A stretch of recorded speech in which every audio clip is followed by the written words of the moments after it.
everybody, happy Tuesday. This is take 352. No, it isn't really, but this is a tricky one, this one. This is my collective worship, but also some information for you for the return to school, if that might be something that's going to be happening for you. So I've got lots of information, but we're going to start our assembly by saying peace be with you. Oh, that was great. I could hear you there. Thank you. Okay, so I thought we'd start off by talking about this little fella because the coronavirus is causing us quite a lot of grief. And I was just thinking about what the coronavirus is and why we have them. In fact, I was thinking, why do we have them? This doesn't seem very good to me. And I did a little bit of reading because I thought it's really important to try and find out some information. And I found out quite a lot about the coronavirus actually, and about viruses, which I knew a little bit about before. And although the virus is causing us a lot of bother at the moment, it's important to say that there is a point to viruses, and we've always had them, and there's lots of reasons why viruses are actually important in our world. One of those is because we do need to have immune systems, so we have to build up our immune system so that we don't get very, very poorly very, very easily. So we catch different things and we get little bits of illness, and then each time that helps us build our immune system. But the other reason is, and this helped me with this, the other reason is that coronaviruses, even though we can't see them unless we're looking under a microscope, they're actually something that moves from place to place. And I was thinking about bumblebees and wasps and thinking that they're quite annoying sometimes, aren't they? And we think, I don't really like the wasps because they just try and eat our sandwiches at our picnic. But in fact, they're doing important jobs because they're moving from place to place and maybe pollinating things. And a virus doesn't pollinate things, but it does have a part to play in making our world work as it works and helping plants grow. So there's lots of things that viruses do. So although the virus is causing us some trouble, I just want you to try and think of it a little bit like a bumblebee, in that although we don't like them all the time, they do have a part to play in our world. And then I found these amazing pictures. So I just love these. I think they look a bit like flowers. And as you know, I love flowers. Thank you very much for the flowers that Fours delivered for me. That was so kind of you all. So I looked at these. These are pictures of different coronaviruses under microscopes. Now, we've always had viruses. We have lots of colds and flu, and we also have other types of virus like measles and mumps and chickenpox. And these things are actually really important because of building the immune system, but they're not great, so we manage them. And there's things like vaccines that you will have heard about that help people not get too poorly with the viruses. But I just thought it was important to understand that we do have viruses like the coronavirus. In fact, many of us will have had a type of coronavirus with a cold or maybe flu. So they're not things that are totally things that we don't know anything about. But this little fella at the moment is causing us a lot more problems. And it's because the virus is spreading very quickly. And then the most difficult thing is that for some people, it's making them very, very poorly. And it's making people have to go to hospital. And as you know, some people are not being able to get better. And then they're dying, which is terribly, terribly sad. But for most people, when they get the coronavirus, they just get some symptoms and they're not feeling very well, and they might take some paracetamol, and they might need to have a little bit more sleep, and they might need to watch a little bit more telly like we do when we're poorly with a cold, and they just get better. And then their immune system is built up. So it's a tricky time, and this virus is not doing great things at the moment, and it is a bit of a struggle, but it's not something that we've never had any experience of. So I wanted to talk a little bit to make sure that you were really clear about this. So why do we need to stay apart as much as possible though? And there's lots of different pictures you can see out there on the internet, and there's lots of different numbers and statistics. I found this one, and I quite like this one because it just shows that if one person has the virus, a bit like any virus, And if they do some coughing and sneezing, or maybe even just being close to lots of people and talking to them, then after some days, more people might have the virus. And then after some more days, maybe like a month, it says 30 days there, loads of people could have the virus. And the reason we're staying apart is because if we stay apart, it can't spread. And of course, of those loads of people, only a very, very, very few people would get very, very poorly, but we don't want them to. So we're trying to stop the spread of the virus. And then I started to think about my next slide. Why can't I see my friends and family? And it's just for those reasons that at the moment we're still trying to make sure that the virus doesn't spread to lots of people. And I found some fab pictures there of people who might look like your grandparents, or maybe your great-grandparents, or they might look like other people that you know, like your neighbours, or maybe your uncles and aunties, or anybody that you know. And we're trying to make sure that people that are older, or perhaps people that have other things that are wrong with them in their bodies, that we're trying to make sure that those people are safe. So we don't want the virus to keep spreading too much. So that's why everybody's been at home. Now, the big question is, why then do the government say that it's safe for us to come back to school if we're trying to all stay apart? And the reason for this is that they want to carefully try and help people get back to normal. And they've been doing some talking to scientists and talking to doctors, and they now know that it is rare for children to have any bad symptoms. So if children get the coronavirus, for the most part, they just get some symptoms, and they might feel a bit under the weather, and they might need some paracetamol, they might need some rest, but they don't get very, very poorly and ill. So they have decided that it would be okay if we take some very special steps to try and get some children back to school. The infection rate is lower now, which means that not as many people are catching the virus. People are still catching the virus. We still have to be really careful, but it has got lower.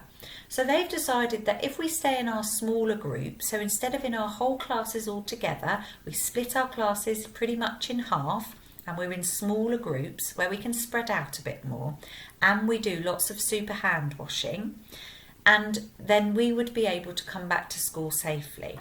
And also, of course, you children won't be going out anywhere else and mixing with other people, and so even if somebody did get a little bit poorly and get the virus, they wouldn't be spreading it to other people.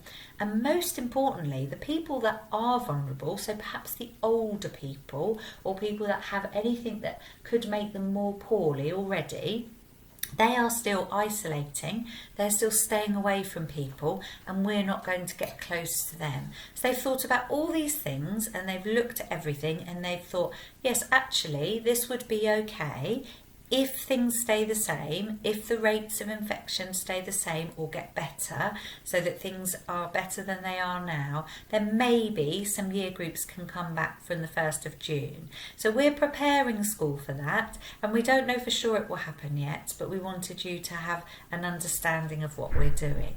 So, if you might be coming back to school, and this could be any of you. So at the moment, there are only some year groups that are expected to come back, but in the future, there might be more people coming back. So all of this I wanted to tell you about because you're all part of our school, and I want you to have all the information. So if you come back to school, you will be with your friends. We will make sure that we put you in groups with your friends. You'll be in groups of no more than 15. You'll be with teachers and staff that you know. Okay, you'll have your own desk and own equipment. So normally you sit 2 to a desk, you'll be 1 on a desk.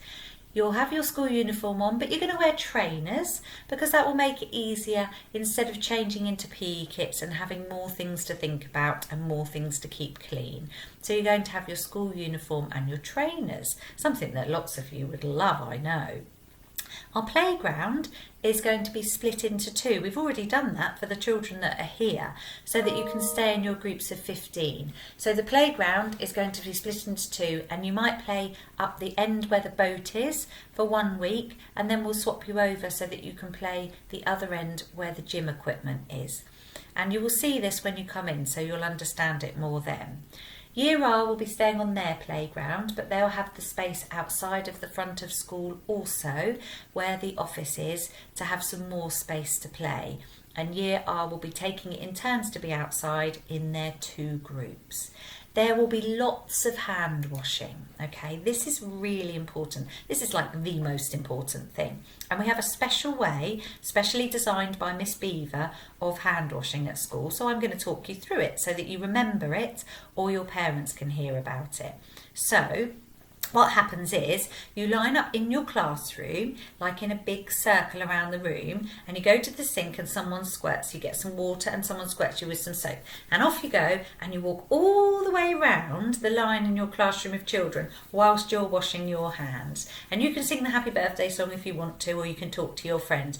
And then you go all the way around washing your hands, and then you go back to the sink and you rinse your hands. And you've all taken it in turn, so it takes a little bit of time. And you rinse your hands off and you get a dry cloth, and then you go all the way around the circle again, drying your hands, because drying your hands with a paper towel is so important that you dry it properly to make sure that your hands don't get sore. And then you throw the paper towel in the bin, and by the time we've all gone round the circle, everybody's washed their hands properly. So that's something that we practice in school and something that you'll be doing if you come back into school.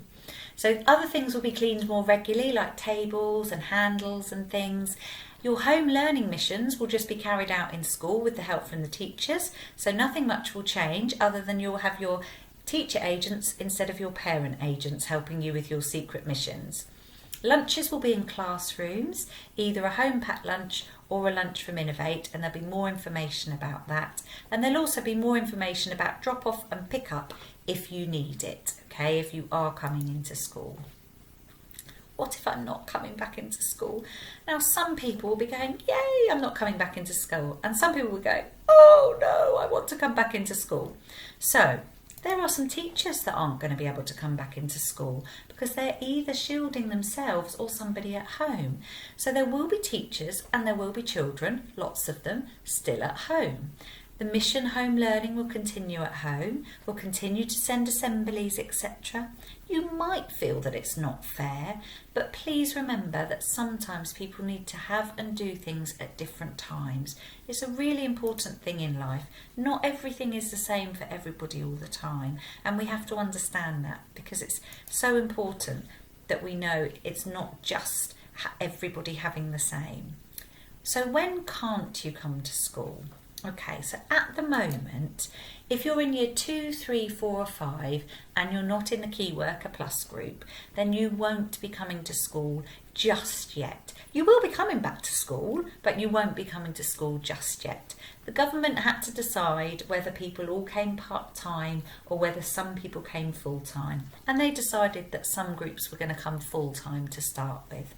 You won't be coming to school if you have anybody vulnerable in your immediate family that you live with. So if you live with maybe grandparents, you won't be coming to school yet because we need to make sure that they definitely don't catch the virus. You won't be coming to school if you have any symptoms at all. So your parents will keep you at home if you have any symptoms of any type of virus, like a cough or a temperature or a cold, runny nose, funny tummy or sickness.